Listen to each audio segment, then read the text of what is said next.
had to destroy my parents to save my home. I know it sounds impossible. But when the very people who are supposed to protect you become the ones you need protection from, you don't have a choice.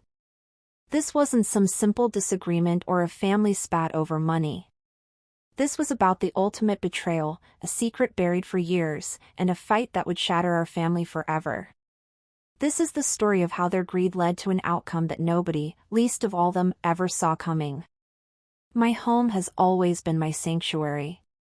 It's more than just wooden nails, it's my childhood mapped out in faded paint and scuffed floors. It was a gift from my grandfather, a man who believed everyone deserves one patch of earth that's truly their own. A safe place. He gave it to me on my 21st birthday, handing me the keys and a thick folder of documents with the solemn look in his eyes. He said, "This is yours. No one can ever take it from you." I just thought he was being sentimental. I never realized he was giving me a warning. Growing up, my parents were my entire world. My dad could always make me laugh with his endless stream of bad jokes. My mom could soothe any worry with a cup of tea and a quiet chat. They were the bedrock of my life.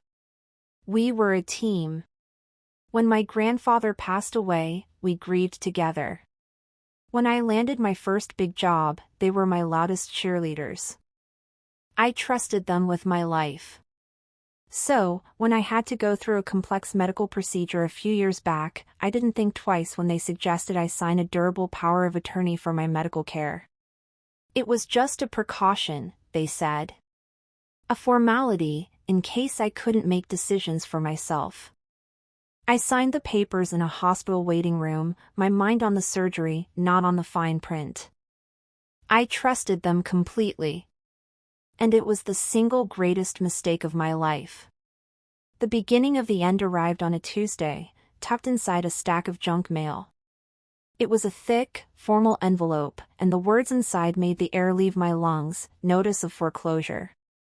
I actually laughed. It was this short, sharp sound of disbelief. It had to be a mistake. A scam. I'm meticulous with my finances. I don't have a mortgage. The house was paid for. I'd never missed a payment in my life because there were no payments to miss. But the address was mine. The legal description of the property was mine. And the bank's name was one I'd never even heard of. My first call was to my mom. Her voice on the other end was weak. Hesitant. "Oh, honey, it must be a mistake," she said, but she didn't sound convinced. "Let your father and I look into it." I spent the next 24 hours in a state of suspended panic, unable to eat or sleep, just waiting for them to call back and tell me it was all a big, stupid misunderstanding. The call came the next evening. My father did the talking. His voice was heavy, defeated. "We need to talk," he said. They came over an hour later, and the second I saw their faces, the way they couldn't meet my eyes, I knew. My life was splitting into a before and an after. They sat on my couch, the one they helped me pick out, and confessed. They'd been in financial trouble for years, hiding a mountain of debt from everyone. They'd run out of options, and they felt they only had one left. They used my house.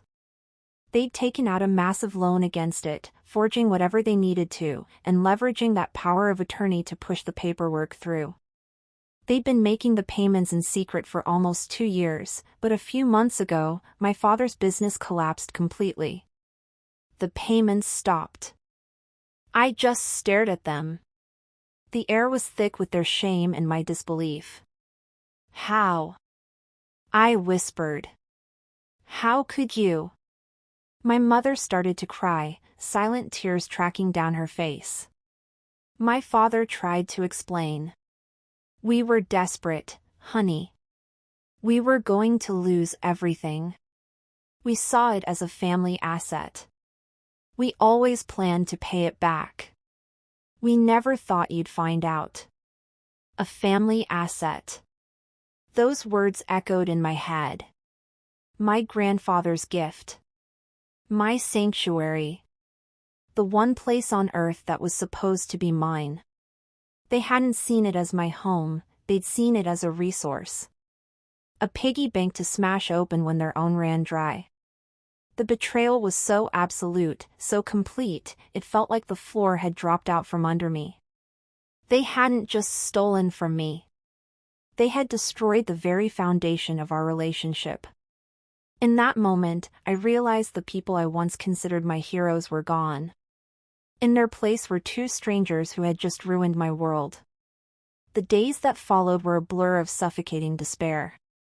The bank didn't care about my story. They had paperwork that looked legitimate, showing a loan secured against my property. That power of attorney, even though it was meant for medical use, had broad enough language that my parents' lawyer argued it gave them financial authority. It was a grotesque twisting of my intent, but the bank had its documents and a defaulted loan. The foreclosure was moving forward. Soon, my parents' apologies turned into a new kind of manipulation. "If you fight this, you'll ruin us," my father warned, his voice low and threatening. "We'll go to jail for fraud." "Is that what you want?" My mother pleaded, "We're still your family. Don't do this to us." They were asking me to lose my home and my future to protect them from the consequences of their actions. They wanted me to set myself on fire to keep them warm. And for a while, I almost considered it. The weight of their guilt-tripping, of a lifetime of love they were now using as a weapon, was crushing. I felt completely alone, cornered by the bank on one side and my own family on the other. Sleep was a luxury I couldn't afford. I'd spend my nights pacing the floors of the very house that was being stolen from me, my mind racing. I couldn't afford a high-powered lawyer. Legal aid was overwhelmed. I was drowning. One night, in a fit of pure desperation, I went up to the attic. I started pulling out old boxes, not even sure what I was looking for. A sign, maybe. A memory. Anything. And that's when I found it.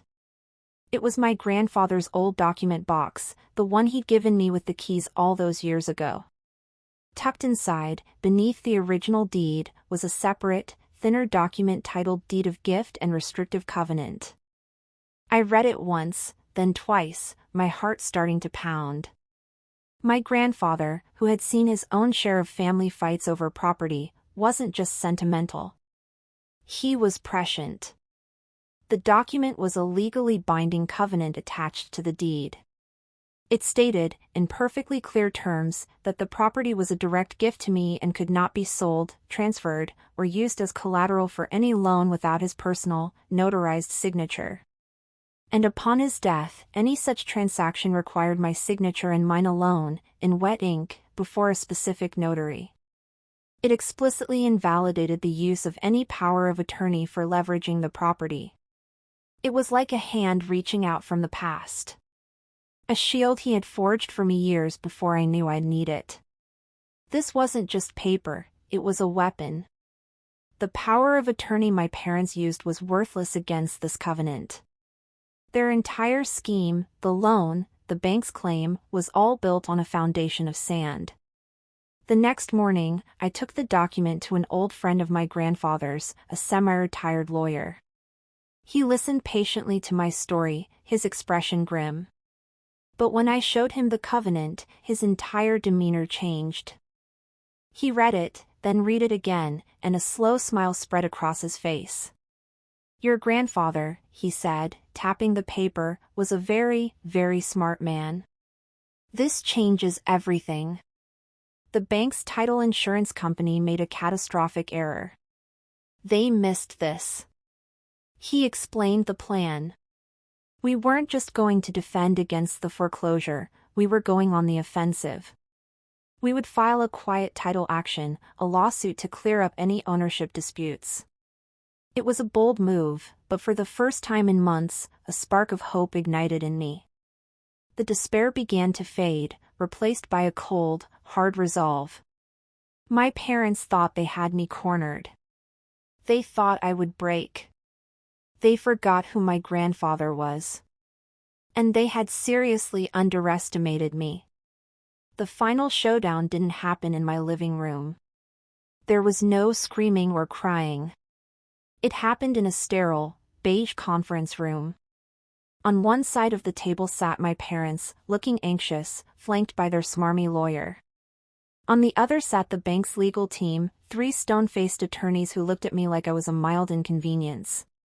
They were there to finalize my surrender. They thought I was beaten. My lawyer, my grandfather's friend, started the meeting calmly. He acknowledged the loan and the default. My parents shifted uncomfortably. Then, his tone changed. However, he said, his voice suddenly sharp, there seems to have been a fundamental error in the underwriting of this loan. He slid a copy of the restrictive covenant across the table to the bank's lead attorney. I believe you'll find this covenant was filed with the original deed.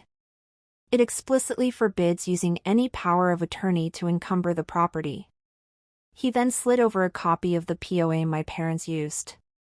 This medical POA, fraudulently applied as it was, is irrelevant. It was legally blocked from ever being used for this. A heavy silence fell. The bank's lead attorney snatched the document and read it, his face slowly losing its color. He passed it to his colleague, who started whispering furiously. My parents just looked confused until their own lawyer grabbed a copy and his jaw went slack. They didn't understand the legal jargon, but they understood the sudden, dramatic shift in power. This lien is invalid, my lawyer stated, his voice like a gavel. It was secured through fraudulent means against a legally protected property. It's a cloud on my client's title, and we are formally requesting it be released immediately. If not, our quiet title action will proceed, and we won't just win. We'll be seeking damages from the bank for negligence and from the borrowers for fraud. That word, fraud, hung in the air. My parents flinched. Their lawyer started stammering about clerical errors, but the bank's team wasn't listening.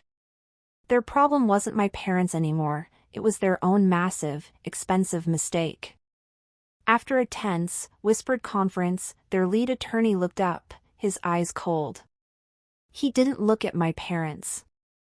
He looked straight at me. We will review these documents, he said through gritted teeth. This meeting is over. They left without another word. The foreclosure on my home was dead.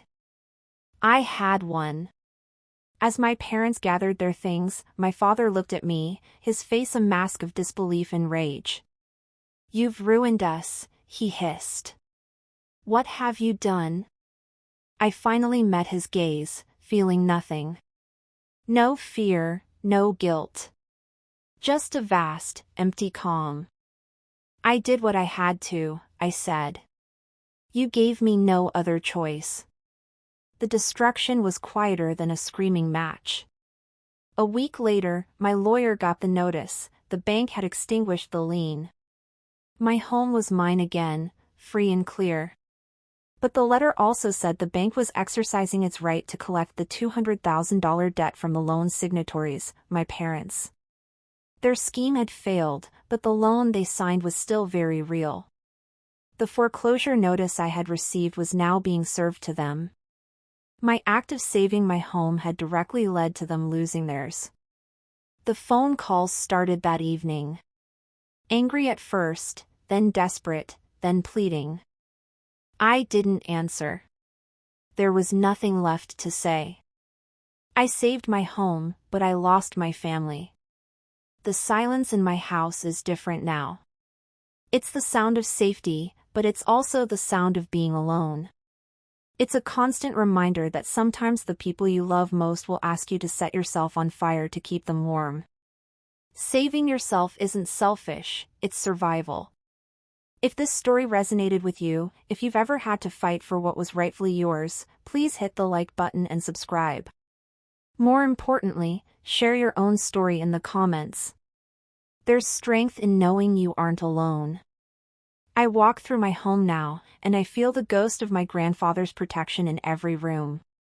He gave me more than a house, he gave me a fighting chance. My parents thought their secret would bind me to their fate. Instead, it shattered our family and led to an outcome none of us saw coming. I had to destroy my parents to save my home, and in doing so, I found a strength I never knew I had. It was the hardest lesson of my life. Sometimes, the only way to save your future is to burn the bridges to your past.